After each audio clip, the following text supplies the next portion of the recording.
High all junior associates state bank of India. तो आपके जो जूनियर एसोसिएट्स हैं उसके रिजल्ट आने के बाद बहुत सारे ऐसे क्वेश्चन हैं, कन्फ्यूजन है जो ये आने लगे हैं कि सर हम एसबीआई जूनियर एसोसिएट्स को ज्वाइन करें या फिर हम आने वाले दिनों में आईबीपीएस है ना, आरआरबी प्रोबेशनरी ऑफिसर या फिर IBPS nationalised bank probationary officer का एग्ज़ाम दे के हम एज ए पीओ किसी आईबीपीएस के 11 नेशनलाइज्ड बैंक में शामिल हों।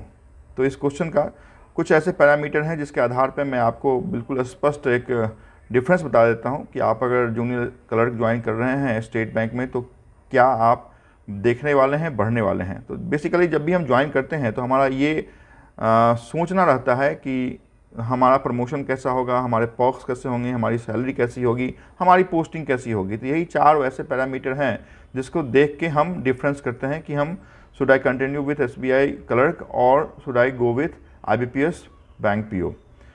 तो यहाँ पे आप जानें कि एसबीआई जो कि आज के डेट में स्टैंड अलोन बैंक है, पब्लिक सेक्टर बैंक है, लार्जेस्ट पब्लिक सेक्टर बैंक है। तो यहाँ और आपके आईबीपीएस में जो 11 नेशनलाइज्ड बैंक शामिल हैं, 11 बैंक्स हैं आपके, उस दोनों में डिफरेंस किस आधार पे है। तो आधार बेस के रूप में हम सैलरी, हम प्रमोशन, हम पोस्टिंग और पर्क्स को लेके चलेंगे।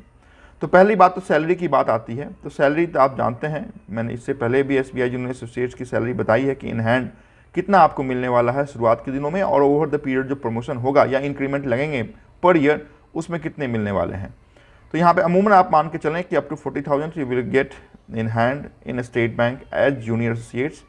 हाउएवर जहाँ तक नेशनलाइज्ड बैंक प्रोबेशनरी ऑफिसर्स की बात है तो वहाँ पे इन हैंड आप अप टू 58-60 आप ले सकते हैं। तो यहाँ पे डिफरेंस में हमने सैलरी के रूप में बता दिया।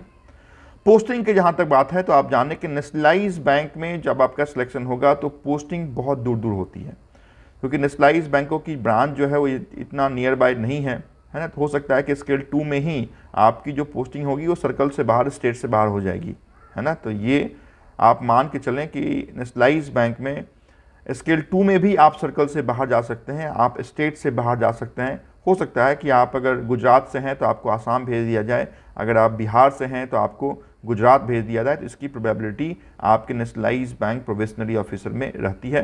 पैन इंडिया जिसको हम कहते हैं कि पैन इंडिया जॉब करने के लिए हम एलिजिबल हैं, तो ये होगा, ये दिखेगा। अगर नहीं होते हैं तो वेल एंड गुड, आप बहुत लकी हैं, बट ऐसा अमूमन देखा गया है कुछ पास्ट ईयर्स के आपके एक्सपीरियंस के आधार पर मैं आपको बता रहा हूँ। जहाँ तक एसबीआई की बात है, ऑफिसर जब आप बनेंगे क्लर्क में तो आपका पोस्टिंग आपके जो सर्कल्स हैं या जोन है उसके बाहर नहीं होगा, लेकिन प्रोबेशनरी ऑफिसर आप जब प्रमोट हो जाएंगे तो यहाँ पे भी आप स्केल 1, 2, 3 में सर्कल में ही रह सकते हैं। 3rd के बाद जब 4th में आप जाएंगे तो सर्कल से बाहर आपको जाना पड़ेगा। तो नेशनलाइज्ड बैंक डायरेक्ट 2 में ही आपको हो सकता है सर्कल से बाहर जाए, इवन नॉट 2, आपकी ज्वाइनिंग में ही हो सकता है कि आप अगर किसी महाराष्ट्र से हैं तो आपको गुजरात में ज्वाइनिंग के लिए बुलाया जाए। तो ये प्रोबेबिलिटी होगी।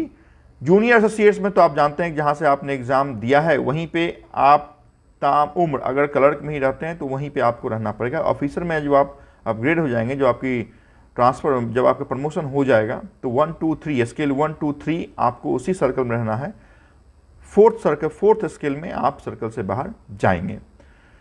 Promotion, that is very very very important. Promotion की जहाँ तक बात है तो SBI junior associates after 3 years with JIIB and CAIIB, ये 2 ऐसे एग्ज़ाम हैं जो बहुत इंपॉर्टेंट एग्ज़ाम आपके बैंक में होते हैं। ये एग्ज़ाम देने के बाद एक तो आपको एडिशनल इंक्रीमेंट दिया जाता है for JIIB 1 increment and for CAIIB 2 increment. तो 3 इंक्रीमेंट आपको मिलते हैं, न सिर्फ 3 इंक्रीमेंट मिलते हैं, ये 2 एग्जामिनेशन आपको आफ्टर 3 years इन एसबीआई आपको ट्रेनिंग ऑफिसर के लिए एलिजिबल बना देता है। तो ये मैंने बताया JIB एंड CIB अगर आप कर लेते हैं तो after 3 years you will be eligible to become officer exam, है ना। ऑफिसर एग्ज़ाम के लिए आप एलिजिबल होंगे, हो ही जाएगा, इसकी गारंटी नहीं है। एग्ज़ाम होते हैं, बहुत सारे जो एलिजिबल स्टूडेंट हैं, जो बैंकर हैं, जो जूनियर एसोसिएट्स हैं वो बैठते हैं, उनमें से कुछ लोगों का सिलेक्शन होता है। बट आफ्टर 3 years आप उस 2 एग्ज़ाम को देने के बाद एलिजिबल हो जाएंगे और उसके बाद ट्रेनिंग ऑफिसर के रूप में आप, मतलब एज एन ऑफिसर आप अपने आप को देख सकते हैं। जहाँ तक आईबीपीएस डायरेक्ट प्रोबेशनरी ऑफिसर की बात है, आप हर एक 3 साल मतलब 4th ईयर में आपके प्रमोशन नेक्स्ट ग्रेड में होंगे। तो प्रमोशन आपका एक डिफरेंस है आपके बेसिकली इन दोनों में। हालांकि सैलरी में कोई बड़ा डिफरेंस नहीं होगा।